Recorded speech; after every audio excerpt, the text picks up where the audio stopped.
This is my rebuttal to my opponent's opening, and the argumentation is Avicenna's argument from contingency, logically valid.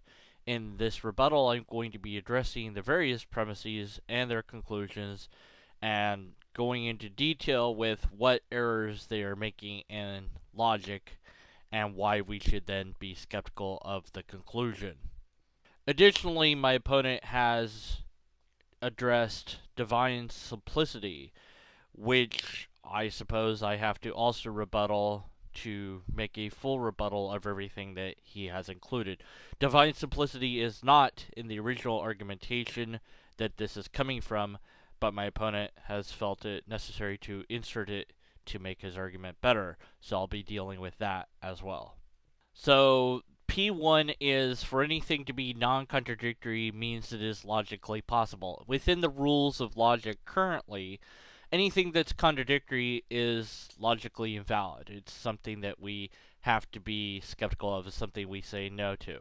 Now, it could be that one day in reality we discover something that breaks this rule, that reality, in fact, is contradictory to itself. That would change everything, not just logic. It would change science and everything that we understand about everything. But we haven't gotten to that point. We may never get to that point because that thing may not exist. In fact, it might be impossible for that thing to exist. We like to think that it would be impossible for that thing to exist, but it might turn out to be that way.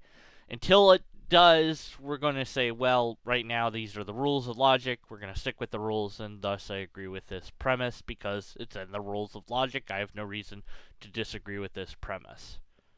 Premise 2 is if X logically requires Y to go from logical possibility to existence, it is contingent upon something else. This particular premise is another one that I'd be willing to grant, but it would really depend, I think, what it is we're trying to say. See, to launch from a paper that's logically coherent into reality requires something else. It requires that thing exists. And that is, in fact, contingent upon other things. So, when we get to a point where we do not have sufficient information to make any conclusion, that is when this particular premise would become invalid. So, when we start talking about the origins of the universe, this is something that we say no to at that point. We do not have sufficient cause to say that the universe itself is contingent upon something else. It does exist. The universe does exist. We're not going to argue that, I would hope. I don't see any reason to, although some philosophers like to argue about reality existing, but I don't. But at any rate, we don't know what or if the universe is contingent upon anything at all. So that is a case where you have the exception to the rule. We have run out of information. We have run out of data. We do not have enough knowledge to make any statement about the origins of the universe. The science is not there yet. I believe it's within 12 seconds or so, give or take, of the Big Bang's beginning that most of the cosmology is able to talk about. And then other models of how the universe came to be might have different degrees that they can get closer to it or not. But nonetheless, we don't know how it came to be, or why it came to be, or even if that's the right question to ask. So although it might seem intuitive to say, well, but everything else needs something, why wouldn't the universe need something? It doesn't necessarily mean that that is the case. Even if it's intuitive, even if it makes sense to us, reality We have to let reality tell us the way it works.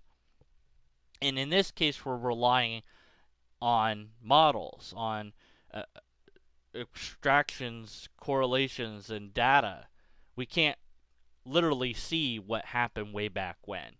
We have to use our mind eye to see it. We have to use very complex math and computer graphs and models to be able to figure out this stuff. And that's up to the cosmologists. I'll leave that to them. I'm not going to leave that to us philosophers or logicians. It's not my field.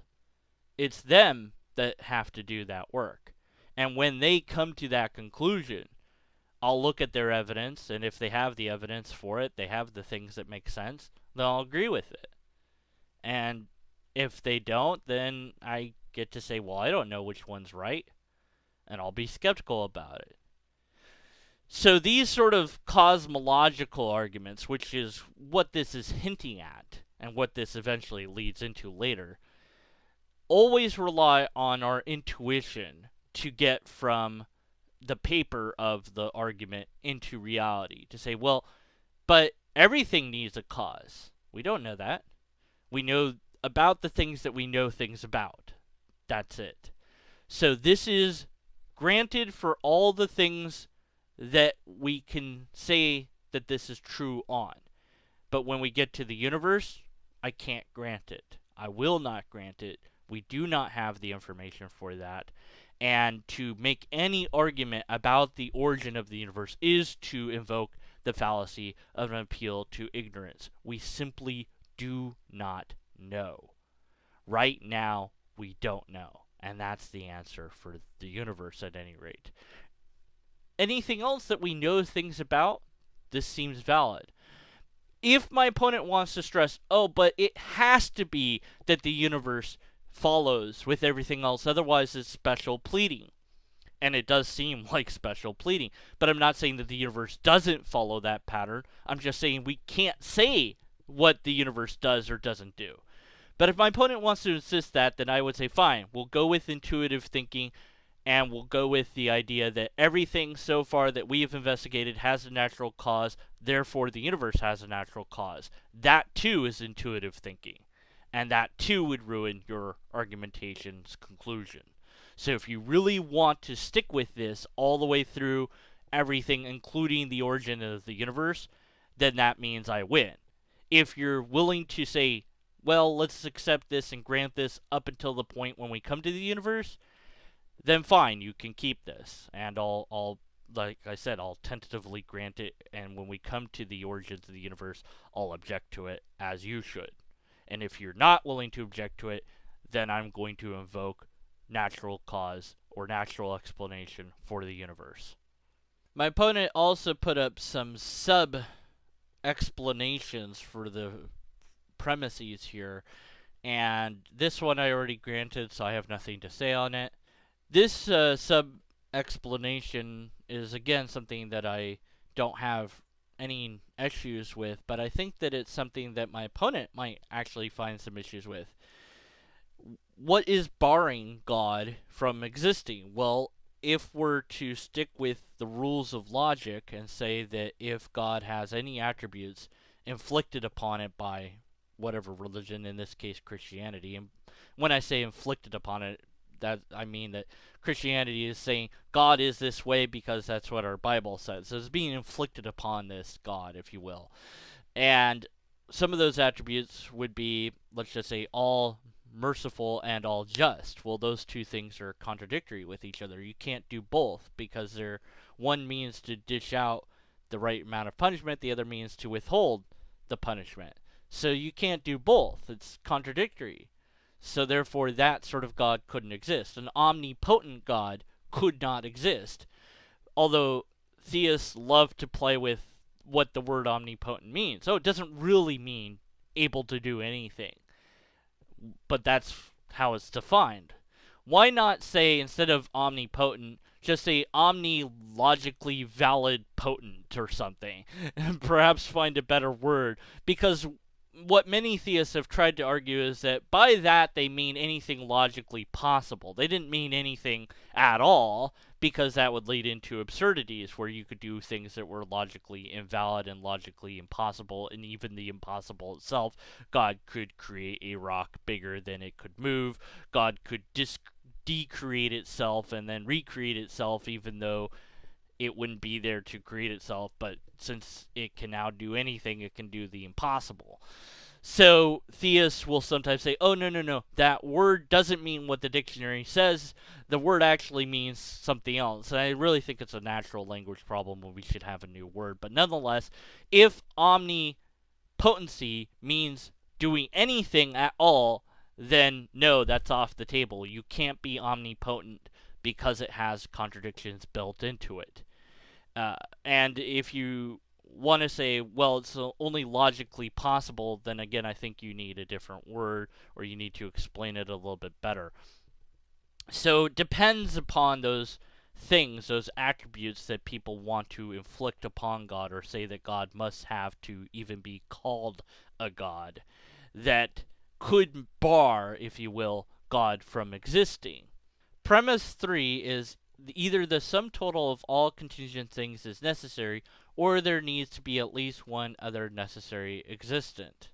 So let's turn back to the first premise, that in order to go just from logical possibility into existence, that something has to be contingent upon something else.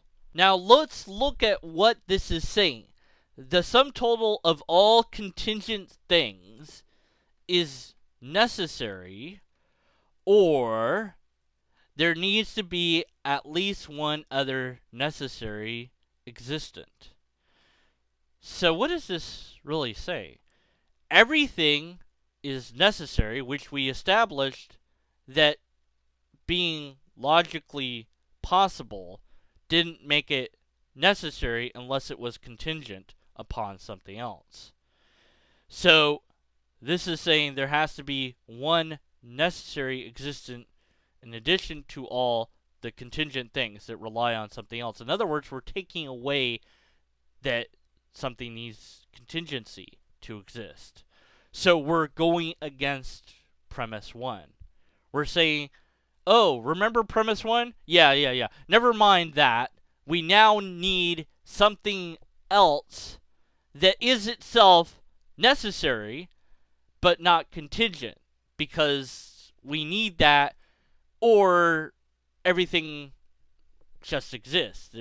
It's necessary. But premise 1 already said that those things require other things.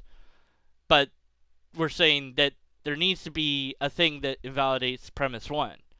So which is it? Is P3 valid or is P1 valid? You need to make up your mind here. So this particular premise also has a potential false dichotomy and a definite special pleading. So it's a possible false choice. Are these two choices really the only choices that we have?